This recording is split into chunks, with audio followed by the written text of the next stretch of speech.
आपने एफडी की, बैंक ने इंटरेस्ट दिया और फिर गवर्नमेंट ने उस पर टैक्स लगा दिया। ये सुनकर आपको भी लगता होगा कि अरे यार, मैंने तो सेविंग किया है, बिजनेस थोड़ी किया है। आज इसी कंफ्यूजन को हम रूट से क्लियर करेंगे। FD, form 15GH, tax savings FD और पीपीएफ का असली गेम समझेंगे।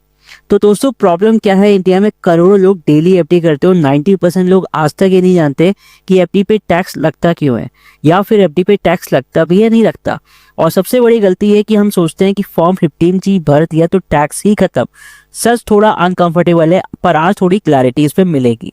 चलिए समझते हैं। सबसे पहले एक लाइन याद रखना, एफडी सेविंग नहीं, इंटरेस्ट उसका इनकम होता है। जो पैसा आपने एफडी में डाला उस पर कभी टैक्स नहीं लगता, लेकिन जो एक्स्ट्रा पैसा बैंक देता है, गवर्नमेंट उसे कहती है इनकम। और भाई रूल तो बिल्कुल सिंपल है, इनकम पे तो टैक्स लगता है। इसलिए एफडी इंटरेस्ट टैक्सेबल है, चाहे आप कितनी ही डिसिप्लिन्ड सेवर क्यों ना हो। तो ऐसे में गवर्नमेंट का लॉजिक तो बिल्कुल सिंपल, मैंने आपको यहाँ पे बता दिया। क्योंकि इनकम आपकी इंटरेस्ट से आ रहा है, इंटरेस्ट एफडी से आ रहा है, तो टैक्स तो उस पर लगना ही है। तो फिर फॉर्म 15G और एच का रोल क्या है भाई? अब आते हैं इस रोल पर। जो फॉर्म 15G और एच है, ये फॉर्म ये नहीं बोलता है कि एफडी पे टैक्स नहीं लगेगा। ये बैंक बस इतना बोलता है कि भाई मेरी टोटल इनकम पे टैक्स बनता ही नहीं, तो प्लीज एडवांस में टैक्स मत काटो।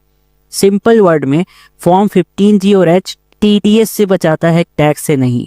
अगर आपकी टोटल इनकम टैक्सेबल है तो फॉर्म 15G भरना गलत है और रिस्की भी।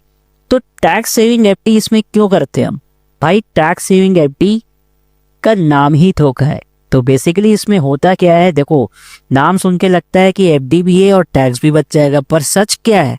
टैक्स सेविंग एफडी सिर्फ इन्वेस्टमेंट पे डिडक्शन देता है, पर इंटरेस्ट तो टैक्सेबल होता है और लॉक इन 5 साल की।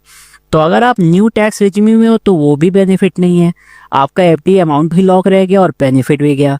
तो ऐसे में बात करते हैं पीपीएफ की, कि पीपीएफ आपके लिए कैसे बेस्ट रहता है। देखो, पीपीएफ एक बैंक प्रोडक्ट तो है नहीं, ये एक टैक्स डिजाइन प्रोडक्ट है। तो बेसिकली इसमें इन्वेस्टमेंट भी फ्री, इंटरेस्ट में भी टैक्स फ्री, मैच्योरिटी में भी टैक्स फ्री, यानी कि इसमें रियल टैक्स सेविंग हो रही है, यानी टैक्स कभी बीच में आता ही नहीं। इसीलिए पीपीएफ में जो कंपाउंडिंग है पूरी पावर के साथ काम करती है।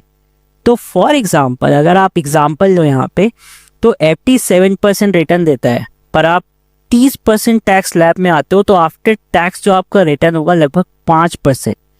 जबकि पीपीएफ 7% रिटर्न देता है, जो कि पूरा का पूरा आपका है। तो लॉन्ग टर्म में अगर आप डिफरेंस देखोगे तो लाखों का गैप बना देता है, जिसमें यहाँ पे पीपीएफ आपका बेस्ट हो जाता है। तो ऐसे केस में हमें करना क्या चाहिए?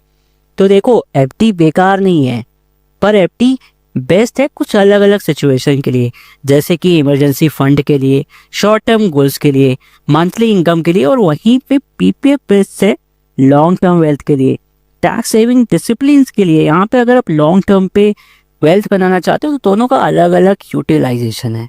तो एफडी आपका पैसा पार्क करता है इमरजेंसी फंड के लिए, लिक्विडिटी के लिए, और पीपीएफ आपका पैसा ग्रो करता है।